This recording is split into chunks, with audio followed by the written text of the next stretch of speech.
Wassalatu wassalamu ala sayyidina Muhammadin wa ala alihi wa sahbihi ajma'in. Allahumma alimna ma yanfa'una wanfa'na bima 'allamtana wa zidna ilman wa 'amalan mutaqabbalan warzuqna rizqan halalan katsiran wasi'an ya arhamar rahimin. Allahumma inna qad istawda'na bima 'allamtanahu fardudhu ilayna inda hajatina ilayhi wa la tunsina ya rabbal alamin. Allahumma akhrijna min zulumatil jahli wa akrimna binuril ilmi wa ahsin akhlaqana binuril hilmi. Wa sallallahu ala sayyidina Muhammadin wa ala alihi wa sahbihi wa baraka wa sallam, amma ba'du. Alhamdulillah, bersyukur kita kepada Allah Subhanahu wa taala kerana dengan taufik dan hidayahnya dapat sama-sama kita menunaikan salat maghrib secara berjemaah. InsyaAllah pada malam ni kita akan mendengar sedikit tazkirah beberapa ayat-ayat Al-Quran yang kita akan dengarkan pada malam ni insyaAllah. Bismillahirrahmanirrahim.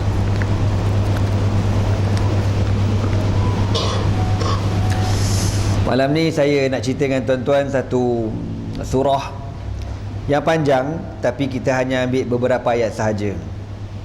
Surah yang dikenali sebagai surah Al-Buruj. A'udzu billahi minasyaitonir rajim. Bismillahirrahmanirrahim. Was-samaa'i dzatil buruj wal yawmil maw'ud wa syahidin wa mashhud. Qutila ashabul ukhdud an-nari dzatil waqud idhum 'alayha qu'ud وهم على ما يفعلون بالمؤمنين شهود وما نقموا منهم إلا أن يؤمنوا بالله العزيز الحميد. صدق الله العظيم. Di dalam Al-Quran pada juz'u amma ada disebutkan satu surah dipanggil Al-Buruj. Allah Subhanahu wa taala berfirman, a'udzu billahi minasyaitonir rajim. Was-samaa'i dzatil buruj, demi langit yang mempunyai bintang-bintang yang besar.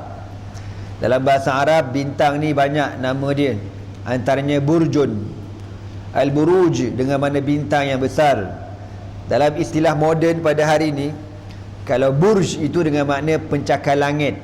Sebab tu yang dekat Dubai dia panggil Burj Dubai, pencakar langit. Tu semua tanda-tanda nak kiamat belaka tu.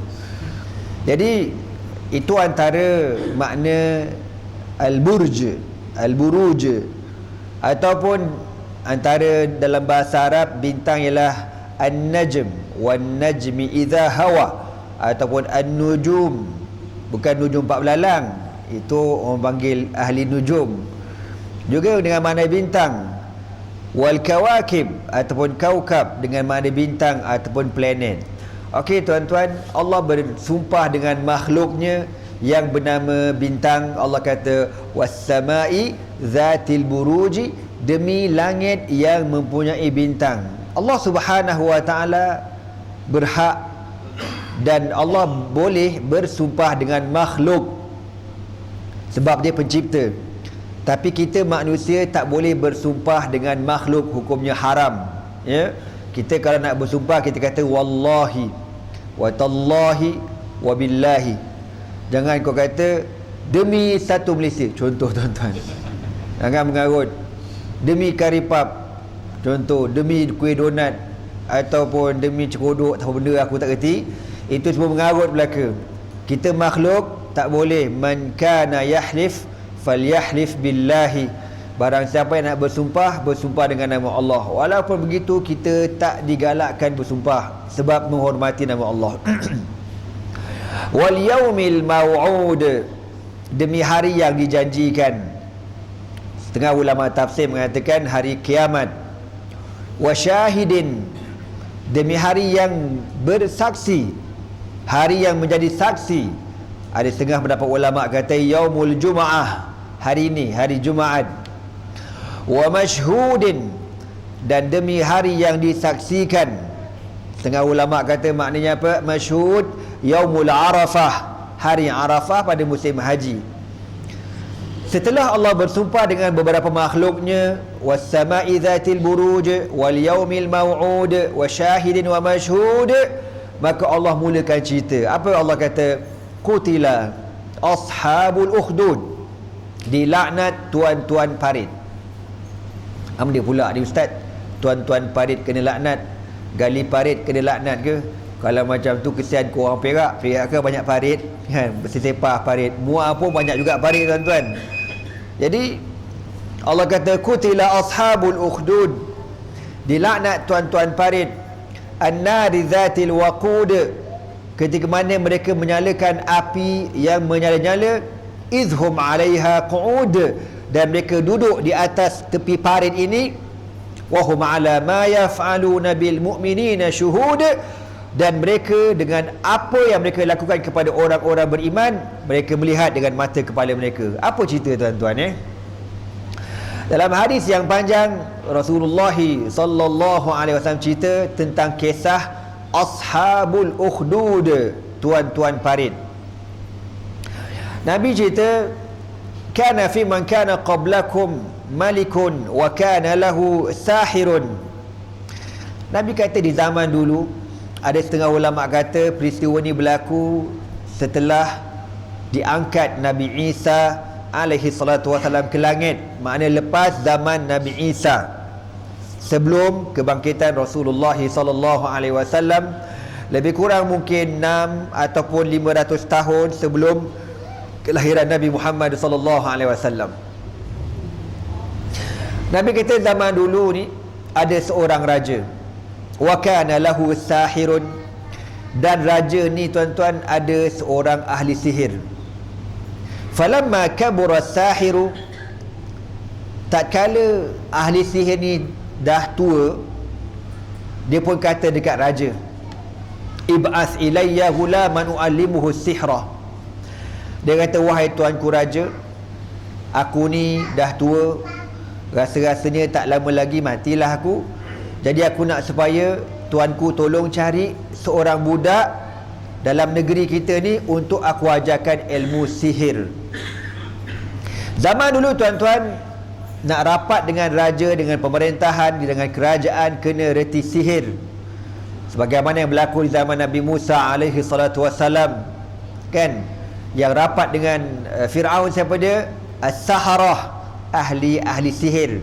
Dia kena pandai buat magic baru boleh rapat dengan raja kerajaan zaman dulu. Zaman sekarang pun lebih kurang sama juga tuan-tuan. Dia kena pandai buat magic, ting, hilang duit negara, ting, hilang. Lebih kurang juga. Ya. Jadi cuma sihir zaman sekarang dengan sihir zaman dulu dia lain, tak samalah tuan-tuan. Sihir zaman dulu nampak sihir dia tu, zaman sekarang tak apa nak nampak tuan-tuan. Tahu-tahu belanja habis je duit. Aku beli barang sikit, tengok-tengok ada GST. Tu sihir tu tuan-tuan. Korang ni faham ke tidak cerita aku ni? Okey tuan-tuan semua.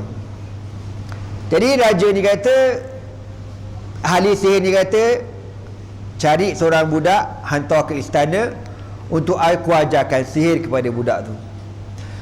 Lalu tuan-tuan dicari, dapatlah seorang budak dan dihantar ke istana raja untuk belajar ilmu sihir. Budak ni pun belajarlah siang malam pagi petang. Takdir Allah subhanahu wa ta'ala, satu hari budak ni masa on the way nak pergi belajar, wallahu a'lam, mungkin dia tersilap masuk lorong ke macam mana. Dia lalu satu lorong, tiba-tiba dia nampak satu macam pondok, dan dia tengok dalam pondok ni ada orang yang sedang beribadat. Lalu budak ni berasa takjub. Dia berasa nak duduk dengan orang tua ni, dia perhati je orang tua ni, dan ditadikan Allah, budak ni belajar dengan orang tua dalam pondok ni. Fa'ajabahu, dan budak ni berasa seronok duduk dengan orang tua ni. Tuan-tuan, rupa-rupanya orang tua ni merupakan satu-satunya orang yang beriman kepada Allah dalam negeri tersebut. Satu negeri Ka'alip Para belaka. Ka'alip Para bukan kapar, kapar dekat Meru, kapir. Kalau tuan-tuan pergi dekat Bandar Kelang tu, dia kan ada signboard tulisan Jawi kan. Kalau baca Jim Alif Lam Nun Kap Alif Para. Kalau orang kata ni apa, jalan kapir ni, bukan jalan kapir, jalan kapar. Sepatutnya tak payahlah Kak Alif Para, Kak Farah pun okey dah. Okeylah. Lalu budak ni belajar dengan tok guru ni yang satu-satunya beriman kepada Allah Subhanahu wa taala. Ditakdirkan Allah bila budak ni belajar, jadi tak pasal-pasal tuan-tuan, dia ada 2 kelas satu hari. Dulu dia hanya belajar sihir aja. Hari ni dia dah masuk satu kelas tuition agama. Tapi masalah problemnya, mak dia pun tak tahu, ahli sihir pun tak tahu. Kalau tahu mampu dia tuan-tuan. Menyebabkan budak ni lewat balik rumah. Contohlah, sepatut kelas sihir tu start pukul 1 tengah hari. Tapi dengan sebab budak ni pergi tuition belajar agama, lebih kurang setengah jam lah dia belajar, dia pergi lewat belajar sihir tuan-tuan, kan? 1:30 baru sampai ke istana. Menyebabkan ahli sihir marah. Ahli sihir kata, kau pergi mana? Aku tak larang nak tunggu kau tu, tak ada masa aku nak tunggu, datang awal. Ahli sihir marah ke dia. Budak ni pula bila dah lewat belajar sihir, balik rumah pun lewatlah juga. Mak dia pula tanya, kau pergi mana? Kau pergi merayap? Kau main hujan ni? Contohlah kan. Jadi budak tak reti nak cakap. Satu hari tuan-tuan, dia mengadu kepada tok guru dia. Dia kata, tuan, aku ni kalau balik lewat, mak aku marah. Kalau pergi belajar sihir lewat, orang tua tu pula marah. Aku nak buat macam mana? Maka tok guru dia kata, kau cakap kepada ahli sihir, kalau ahli sihir marah, kau cakap, habasani ahli. Cakap dekat orang tua tu, saya bukan saja datang lewat, tapi mak saya suruh datang lewat. Kau cakap mak kau suruh datang lewat, ya? Contohlah, kalau orang tu kata, kau gimana manjang lewat ni? Pandailah kau cakap, tak, dah nak keluar dah tadi. Sekali mak kata, contohlah nama dia apa, Mamat kan, Mamat, kau tolong angkat baju mak dekat luar tu, nak hujan dah dia. Nak keluar dah, mak suruhlah pula angkat baju. Tu yang lambat tu kan. Saya pergilah angkat baju kejap, dah angkat baju, baru nak keluar, mak kata, kejap, gas habis, kau pergi beli gas kejap. Beli gas lah pula. Tu yang lewat tu. Jadi tok guru tu kata, kau kelentong orang tua sihir tu, cakap mak kau suruh lewat. Kalau mak kau pula marah, kau pergi mana ni? Lewat balik. Biasa kau tak lewat macam ni, kau merayap kau kawan dengan budak vape Contoh. Cakap habasani sahiru. Cakap dekat mak kau, ahli sihir yang suruh balik lewat. Cakaplah apa-apa. Ibu-ibu, kita bukan saja balik lewat, ibu. Sejak semenjak ni kelas tuition terpaksa dipanjangkan sebab ahli sihir nak menurunkan banyak ilmu. Kan dulu kita dah belajar belaka, dah ilmu hitam, ilmu putih, semua dah belajar. Hari ni kita berkenalan dengan hantu. Hantu ni banyak. Kan ada hantu botol kicap, ada hantu jangan pandang belakang, ada mak lampir, ada pontianak harum sundal malam, macam-macam ada. Jadi kerana kita ni banyak berkenalan dengan hantu, maka lewatlah sikit. Maka ulama kata apa tuan-tuan asal hukum menipu ni apa hukumnya? Haram hukumnya, tak boleh. Kecuali darurah. Macam budak ni, dia perlu menipu untuk apa? Untuk dia belajar agama. Kadang-kadang ada setengah-setengah keluarga, dia cerita kat anak, isteri nak belajar agama, suami tak bagi. Belajar agama ni wajib, tapi suami tak bagi. Dia nampak bini pakai telekung, awak nak ke mana? Duduk rumah. Contoh kan. Kalau suami tak bagi mengaji belajar, kalau laki kau tu gerti agama, tak apa. Okey bang, abang tak bagi saya belajar, tak bagi saya belajar mengaji, abang kena ajar saya mengaji, kena ajar saya hukum hakam. Macam tu tak apa. Contoh kalau laki kau tu ustaz, contoh, awak jangan nak pergi surau, biar saya ngajar. Tak apa, dia ngajar kita Quran, dia ngajar kita sembahyang, dia ngajar kita hukum hakam, duduk kat rumah. Tapi kalau laki kau Quran pun haram, tak erti nak baca pun bunyi Jawa, ceratal laji, ngangam lah contohnya. Jangan nak mengarut. Laki tu dah tak erti, nampak bini nak pergi belajar, dia sekat-sekat pula bini dia. Contohlah Jadi laki tu garang melampau sangat, jadi kita bini terpaksa mengelat. Kan nampak jangan, awak nak pergi mana tu?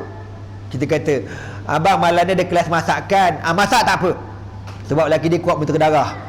Aku kelentong lah laki kau cakap nak pergi kelas masakan. Kau nak pergi mana tu? Malam apa maghrib tu? Pergi surau dah tu? Tak, malam ni ada kelas karaoke bang. Bagus. Laki ni pun hantu karaoke juga. Terpaksalah mengelat untuk belajar agama. Maka asal hukum bohong hukumnya haram, tapi kalau ada darurah, keperluan, bertukar menjadi harus. Maka ulama mengeluarkan hukum daripada perbuatan tok guru ni, ajar kepada budak ni tuan-tuan. Okeylah, maka budak ni pun begitulah setiap hari rutin harian dia, belajar agama, belajar ilmu sihir, belajar agama, belajar ilmu sihir. Sehinggalah ditakdirkan Allah berlaku satu peristiwa. Satu hari budak ni balik kampung dia, tiba-tiba tengok-tengok orang kampung ni macam tak boleh nak masuk dalam kampung, macam jalan ada roadblock macam tu, jam, panjang gila jam. Apa benda pula lah jam ni, budak ni kata kan. Tengah-tengah tengok orang ramai berasak-rasak tu, iz ata 'ala an-nasi dabatun 'azimatun qad habasatin nas. Nabi kata, rupa-rupanya jalan masuk utama kampung tu telah disekat oleh seekor binatang yang besar. Wallahu a'lam binatang apa. Ada ulama kata rimau, ada ulama kata singa, wallahu a'lam King Kong, bermenda raksasa, wallahu a'lam, ya. Lalu budak ni tengok orang ramai tak berani masuk, binatang tu nampak ganas sangat tuan-tuan. Lalu budak ni ambil seketul batu dan dikata apa, Allahumma in kana amru rahibi ahabba ilaika min amri sahiri faqtul hadhi dabata hatta yamdiyan nasu. Budak ni kata, ya Allah, kalau engkau lebih suka kepada tuan guru ar-rahib, ar-rahib tu yang kuat beribadat tu, jikalaulah ahli rahib, tok guru tu lebih engkau suka daripada ahli sihir yang mengajar aku sihir itu, faqtul hadhi dabah, maka engkau ya Allah bunuhlah binatang ini hatta yamdiyan nas, supaya orang ramai boleh masuk dalam kampung. Budak ni budak kecil, Nabi sebut kata al-ghulam, budak kecil. Dia pun ambil batu tuan-tuan. Dia ambil batu, dia kata kan, ya Allah, kalau kau lebih suka kepada tok guru aku daripada ahli sihir, maka kau bunuhlah binatang ni. Dia baling, pelepek, dia baling. Kena mampus binatang tu tuan-tuan, pelepek hati. Terperanjat orang kampung, please believe it or not, binatang besar bapak boleh mati kena dengan budak kecil tu, ha? Saya, mak abah duduk Kuang kan hutan-hutan banyak kan. Monyet ni tuan-tuan, dia biasa gebat, rambutan lah, cepedak lah, terbenda semua kan. Jadi bapak aku lestik kau tahu tak, lestik kau tahu, pelepek, batu kena bontot monyet. Monyet ni garu bontot, relax. Dia tengok berbarang lestik. Belagak gila kata binatang ni kan. Kita dulu naik basikal, naik motor kapcai waktu kampung, biawak melintas, biawak Kuang boleh tahan tuan-tuan, besarnya macam biawak komodo kau tahu, melintas. Dia melintas, kita tak ada brake, langgar dia. Langgar tu macam langgar bumper, bonggol, berdebom. Kita langgar dia, kita masuk semak tuan-tuan. Biawak tu jeli kat kita, buta apa. Alamak kau, nak khabar nak cerita. Monyet, biawak pun tak ada benda, kita langgar dia tuan-tuan. Ini kan budak binatang besar ni, harimau ke singa ni, wallahu alam. Tiba-tiba dengan izin Allah mampus binatang tu. Maka orang kampung terperanjat, biar betul budak ni anak siapa. Lalu budak ni jadi glamour kat kampung tu tuan-tuan. Keesokan harinya budak ni, dia jumpa tok guru dia, dia kata apa, wahai tuan guru, semalam masa kita nak balik rumah ada binatang besar apa. Dia kata gitu. Kita pun katalah, Allahumma in kana amru rahib ahabba ilaika min amri sahir faqtul hadhi dabata hatta yamdiyan nas. Ya Allah, kalau kau lebih suka tok guru daripada ahli sihir, kau bunuhlah binatang ni. Saya baling batu mati tok guru. Tok guru dengar. Tok guru kata apa? Ayuhal ghulam, innaka al-yawma afdalu minni wa innaka satubtala fa idza btulita fala tadulla alayya. Tok guru tu kata, wahai anakku, engkau pada hari ini lebih hebat daripada aku. Tok guru ni tuan-tuan terus tawaduk. Bila budak tu cerita, dia kata apa? Innaka al-yawma afdalu minni, engkau wahai anakku lebih hebat pada aku. Padahal boleh je tok guru tu kata, ya ke? Ya ke tidak entah kau ni? Ke kau ngigau semalam, kau tengok cerita Upin Ipin Ultraman, kau mimpi kau cerita kat aku tentang ya? Tak. Ataupun tok guru tak kata, ya ke? Aku ni beribadat bertahun-tahun, berzikir sampai putus tasbih, tak pernah pun dapat macam kau. Tak. Nak khabar Tok Guru tawaduk. Sebab tu orang alim dia kena ada sifat tawaduk, merendah diri. Tok Guru kata apa? Innakal yawma afdalu minni. Wahai anakku, engkau pada hari ini lebih hebat daripada aku. Wa innaka satubtalah. Tapi ingat, engkau akan diuji oleh Allah Subhanahu wa taala. Fa idza tulita, kalau kau kena uji besok, kau kena tangkap ke, kau kena tahan ke, fala tadulla alayya, jangan kau cerita pasal aku. Tok Guru kata macam tu. Kau kalau kena tangkap, jangan cerita pasal aku, kau pandai-pandailah kelentong. Ya, tuan-tuan semua. Okey. Budak ni pun teruskan rutin harian dia macam biasa, dan ditakdirkan Allah budak ni pandai menyembuhkan berbagai penyakit. Orang penyakit buta dia boleh celikkan semula, penyakit sopak, penyakit kusta, pelik-pelik punya penyakit semua settle belaka. Lalu kisah budak ni yang boleh menyembuhkan pelbagai penyakit sampai ke pengetahuan seorang menteri yang tinggal di istana raja. Wa kana sahibi malikin qad amiyah. Ada seorang menteri di istana raja ni matanya buta. Dia dengar kisah budak ni boleh sembuh macam-macam penyakit. Lalu dia pun panggil budak ni. Dia kata apa ke budak tu? Ya al-ghulam, hadhil amwal ajma'u laka in anta syafaitani. Wahai budak, aku dengar kau ni boleh sembuh macam-macam penyakit, buta, kusta, semua penyakit lah, senang ceritanya. Dan aku orang yang kaya. Kaya kan? Macam ku putih. Macam tu. Masyur. Kaya. Wahai budak, kalau kau boleh sembuhkan penyakit aku bagi apa dia kau nak? Cakap, aku bagi harta kat engkau. Lalu apa kata budak ni? Inilah ashfi ahadan, innama yashfi Allah. Budak tu cakap, wahai menteri, aku tak boleh sembuhkan penyakit orang. Yang menyembuhkan penyakit ialah Allah Subhanahu wa ta'ala. Maka menteri kata, apa dia? Allah tu doktor mana? Ini bukan doktor, ni Tuhanku. Rabbi wa rabbuka Allahu.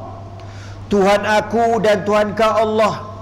Fa in amanta bihi da'autullaha fashafaka Allah. Kalau kau beriman dengan Allah, aku berdoa kepada Allah dan Allah akan sembuhkan mata kau. Maka menteri ni tuan-tuan tak cakap banyak. Dia beriman kepada Allah Subhanahu wa ta'ala, dan budak ni berdoa kepada Allah, lalu Allah sembuhkan mata menteri. Ting, celik mata dia. Dia tuan-tuan bila boleh celik, Allah nikmat besar Syekh. Nikmat orang buta boleh celik ni, subhanallah, na'udzubillah min zalik. Kan kita celik dia alhamdulillah. Tapi tuan-tuan bayang kalau orang yang celik tiba-tiba jadi buta, sedih. Tuan-tuan, saya bukan nak kata biasa lah ya, pernah lah berkawan dengan orang buta ni. Dia kata dulu kita nampak macam-macam ustaz, sekarang dah tak nampak, sedih, kawan pun dah tak ada, cakap sorang-sorang. Tuan-tuan, kalau ada kawan orang buta ni dia rajin bersembang tau. Dia suka bercakap dengan kita. Saya dulu tuan-tuan dijemput berceramah dekat Persatuan Orang-orang Buta kat Brickfield sana. Dia orang Kuala Lumpur tau. Dia kata, ustaz ustaz boleh datang tempat kita tak ceramah? Ana pun confused. Kami daripada Persatuan Orang-orang Buta KL. Oh, okey. Jadi ana ingat yang Kuala Lumpur tu mungkin dia punya apa orang kata staff dia kot. Mungkin ada staff yang celik kot, kan? Ana kata tahu mana saya ni?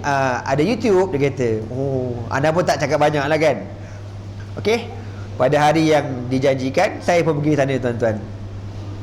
Sampai masuk kawasan tu, kita macam masuk kawasan makhluk asing tau. Semuanya buta. Yang tu lah ke, kan? Jadi anak ni tu pergi, mana orang yang call aku ni kan? Mana dia ni? Anak pun call lah dia. Kata, Ji, anak dah sampai dah ni. Oh, dah sampai, kejap saya keluar. Lepas tu dia kata, ustaz panggil kereta warna apa? Masa tu kereta kawan kan. Anak kata warna kelabu. Oh, kejap saya. Dia keluar. Anak tu tengok je mana orangnya. Tak betul belaka. Sekali ada dua orang keluar, seorang pakai tongkat, seorang pegang tangan, tak pakai tongkat tu pegang tangan dia, yang dia ni pegang handphone. Aku rasa dia dah buta. Dia pun datang. Dia kata, anda pergi, Haji ke? Ustaz. Dia buta tuan-tuan. Nampak dah kereta tu, dia kata, tapi tak yakin. Dia kata macam tu. Confuse aku. Okey Ustaz, jemput masuk. Dia bawa, dia tak pasal-pasal dia pimpin aku, kau tahu. Biasa kita orang celik pimpin orang buta. Itu orang buta pimpin aku sabar je lah. Masuk dalam bilik kuliah tu, pertama kali saya berasa hati tuan-tuan. Pasal semua tak salam dengan aku, semua buat dek belaka.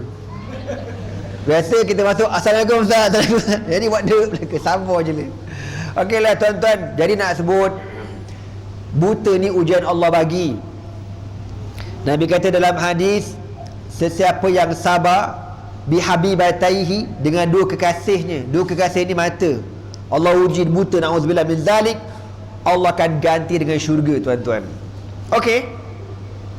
Bila menteri ni boleh celik tuan-tuan, dia punya seronok, gembira sangat-sangat. Besoknya dia pergi ke istana macam biasa.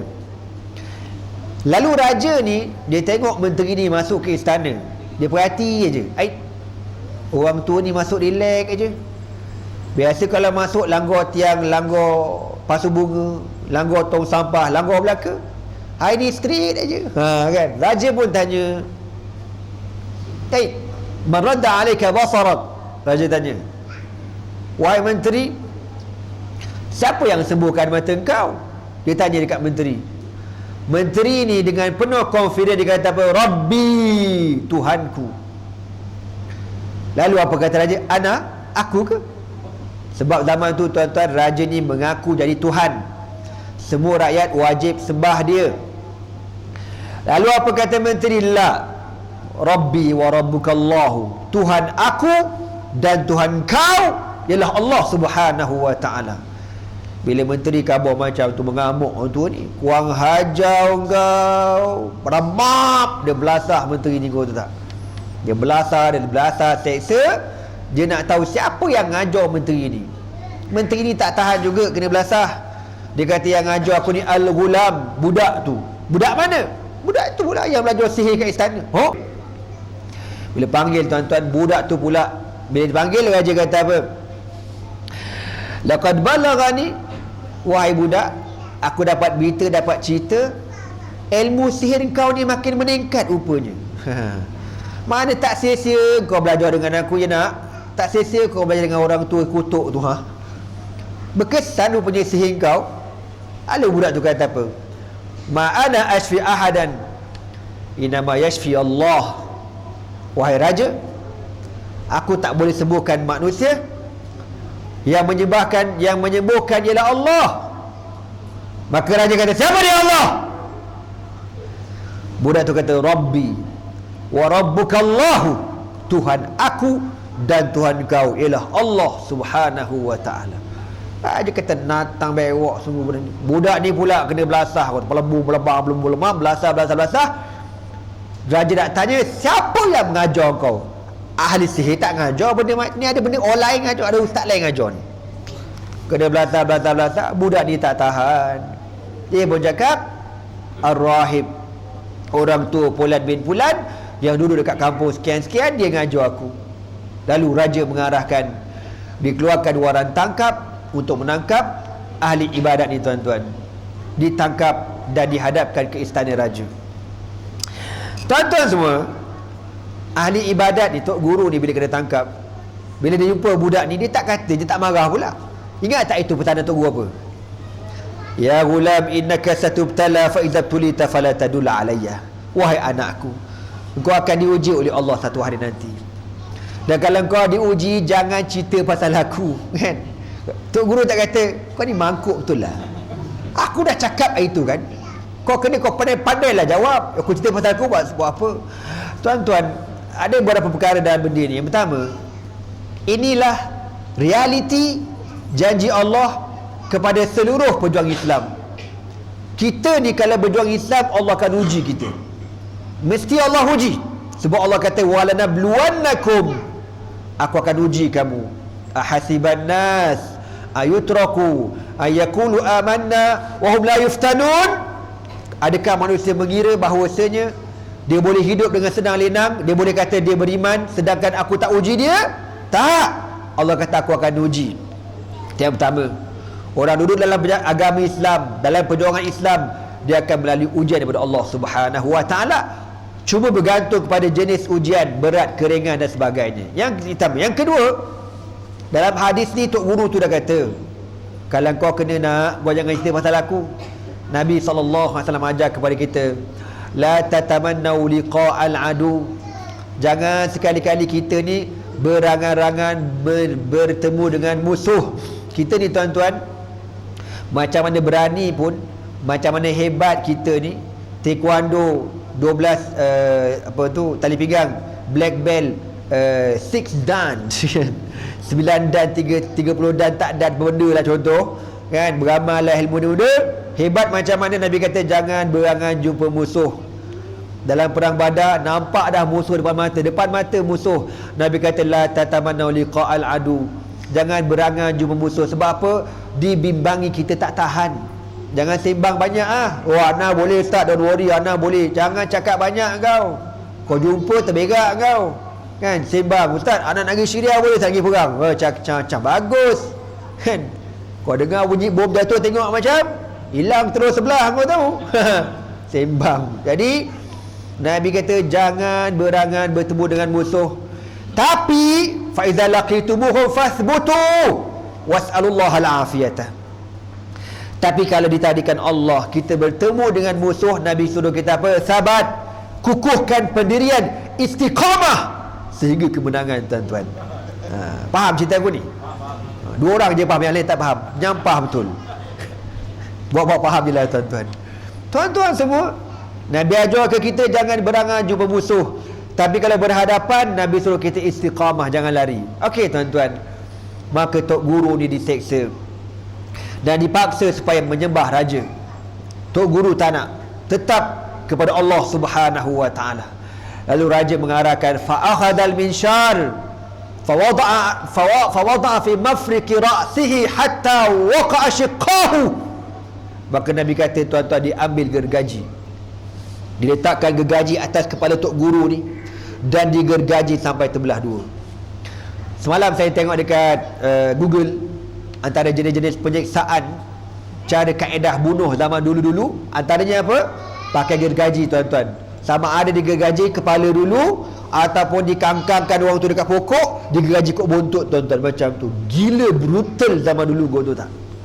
Lalu tuan-tuan, Tok Guru ni digergaji sampai terbelah dua.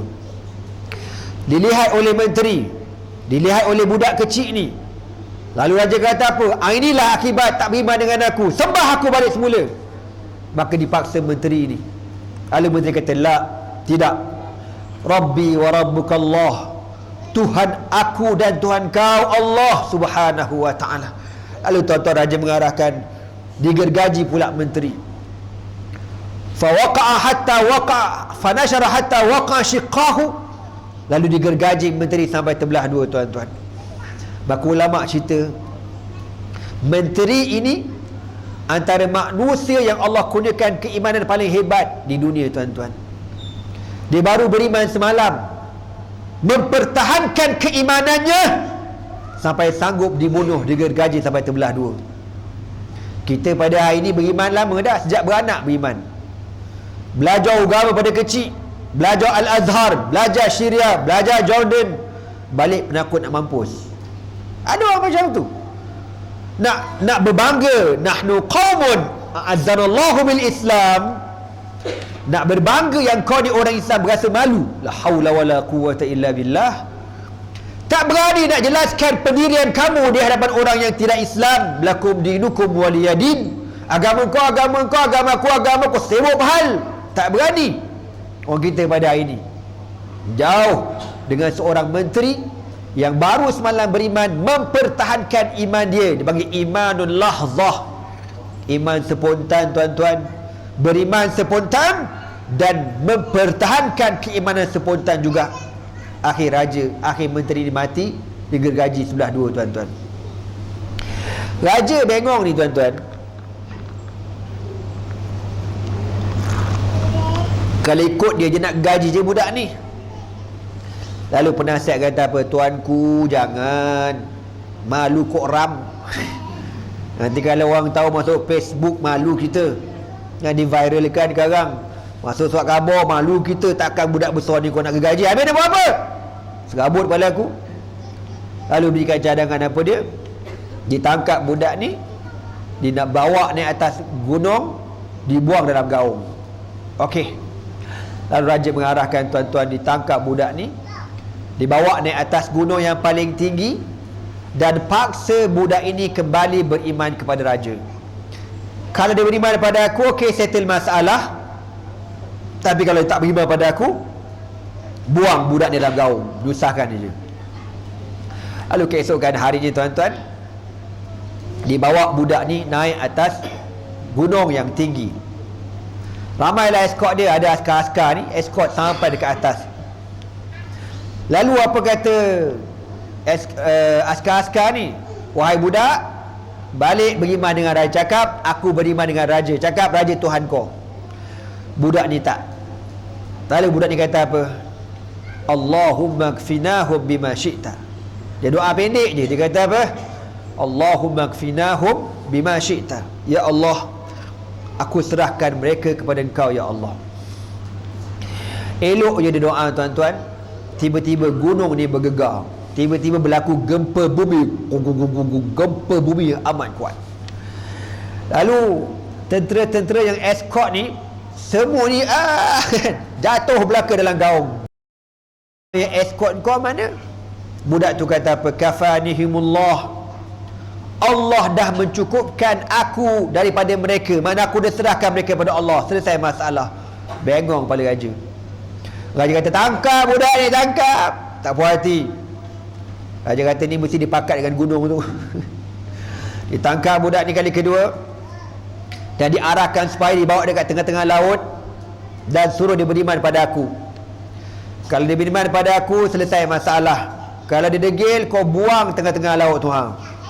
Tuan-tuan semua, lalu budak kecil ni dibawa dekat tengah-tengah lautan. Isyap berapa?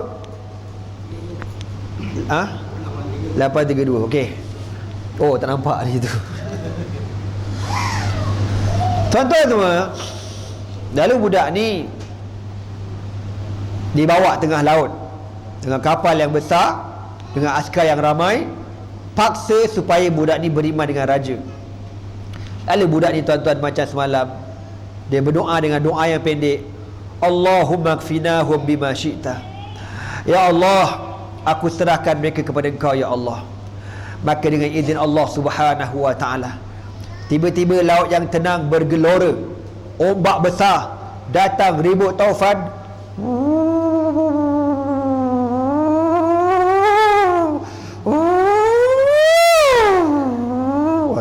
Agak senang kena bawa sound effect tu. Angin punya kuat dengan petir, nyambor tuan-tuan. Kapal jadi terumbang ambing, akhir pelebam terlingkup kapal ni. Habis satu kapal lingkup belaka, mati lemas belaka. Budak ni juga yang selamat. Budak ni tuan-tuan balik semula. Tuan-tuan, dalam hadis cerita budak ni berdoa pendek je. Allahumma kfinahum bima syi'ta. Tengok tuan-tuan, budak ni seorang budak yang saleh, budak yang hebat, yang berdoa dengan doa yang pendek. Allah makbulkan doa dia. Tak macam kita berdoa berjela setengah jam lenguh. Allah tak makbulkan doa kita pasal apa? Pasal perut kita banyak syubhat tuan-tuan. Makanan kita banyak syubhat, mata kita syubhat, telinga kita syubhat, segala-galanya syubhat. Fa anna yustajabu lahu. Macam mana Allah nak makbulkan doa kita? Maka budak doa pendek, Allahumma kfinahum bima syi'ta. Ana bukanlah nak kata biasa, tidaklah kan. Kita ni tuan-tuan berkawan dengan ramai orang alim. Saya bila jumpa orang alim, biasanya kita akan minta dibuat air, kan? Mintalah, doalah untuk anak-anak saya, bagilah air, kan? Dia doa, Allah makbulkan doa dia. Kita usahalah nak kita belajar juga, minum air juga. Ada setengah-setengah orang dia kata ni semua mengarut belaka. Aku sepak ke kau tahu. Aku ni kalau ada angin pelik sikit cakap. Orang alim ni tuan-tuan, saya jumpa ramai. Dia dapat air, kan, air besar, air besar-besar gini, kita minta doa, dia baca apa? Al-Fatihah. Wallahualam. Dah, tu je, Fatihah je. Kita Fatihah je. Bacalah doa selamat kan. Kita nak doa manjang tuan-tuan, dia baca Fatihah je. Ramai Syekh Muhammad Ali As-Sabuni, Syekh Muhammad Quraim Rajih, almarhum Tok Guru ni Abdul Aziz, Tok Guru Jadi, semua dia Fatihah belaka. Sebab apa?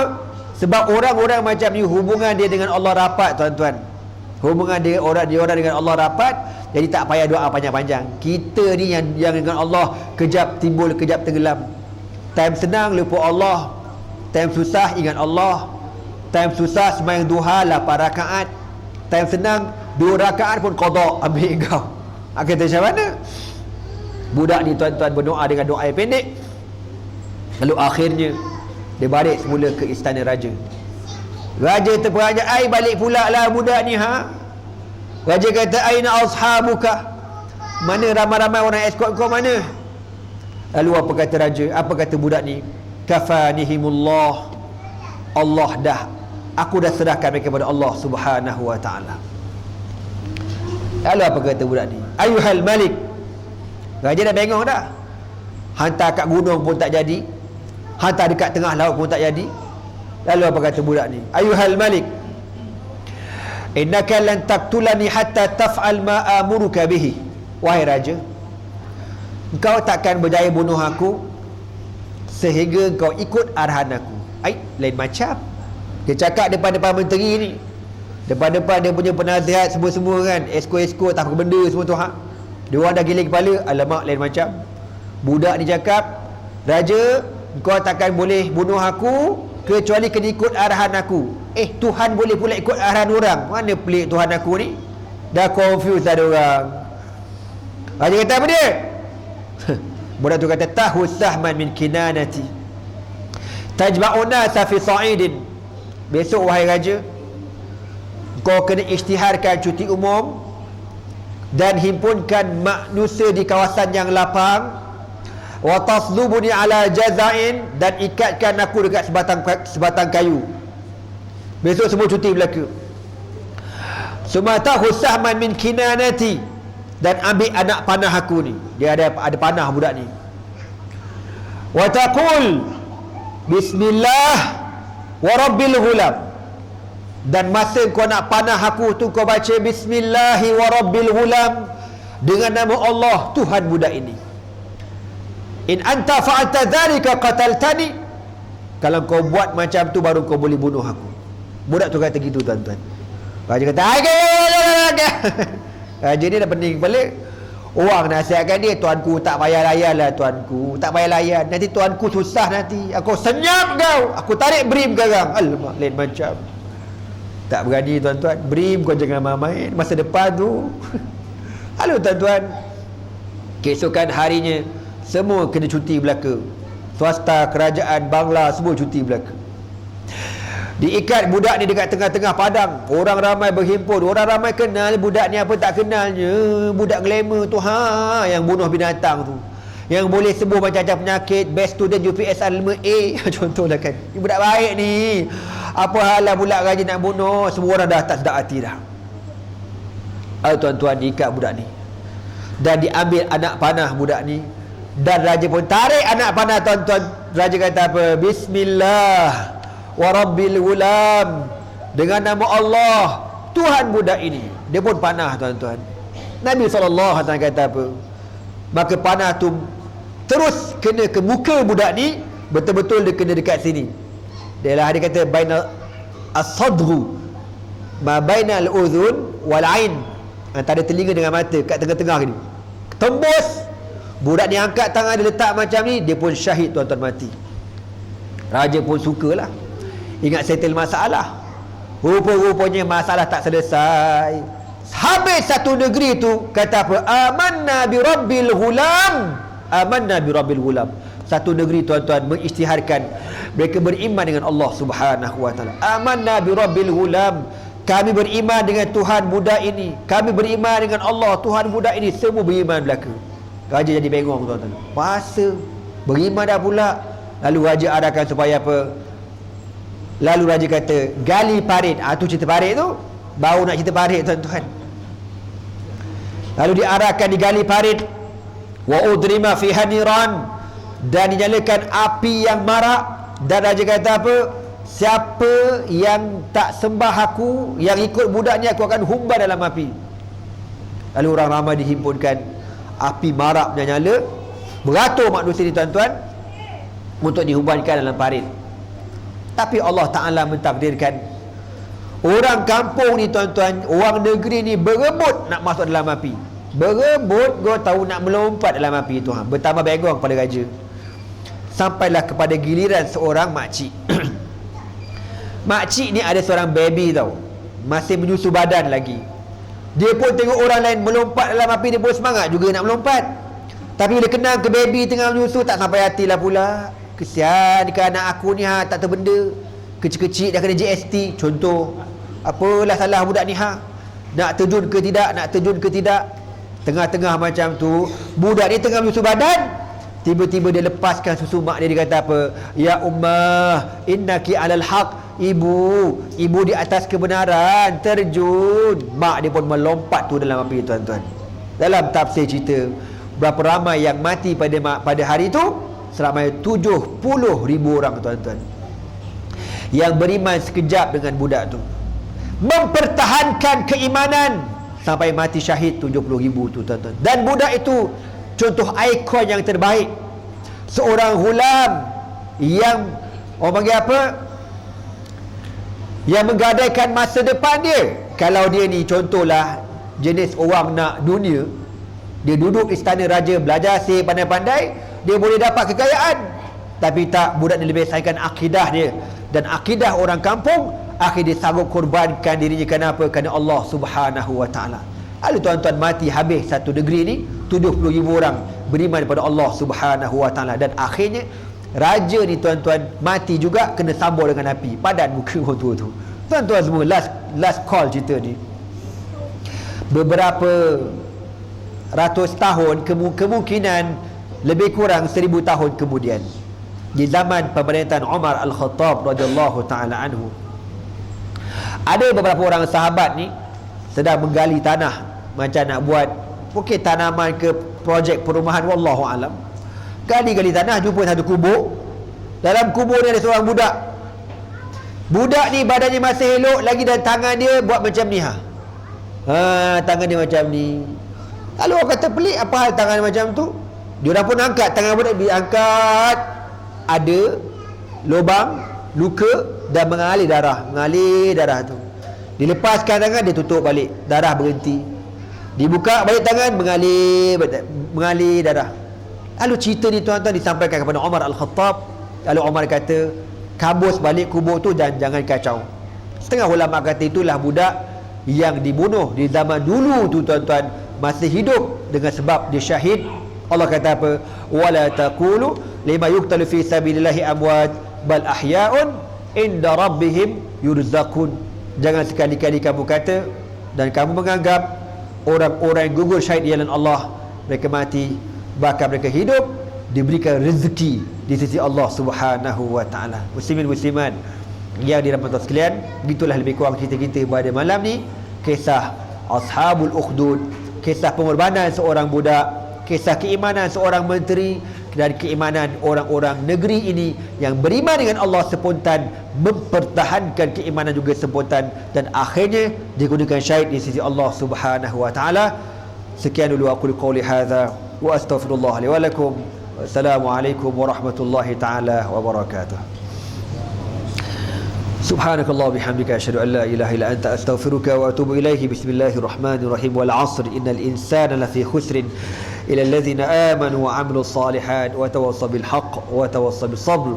Allahumma innaka 'afuwun karimun tuhibbul 'afwa fa'fu 'anna ya karim. Wallahu subhanahu wa ta'ala a'lam.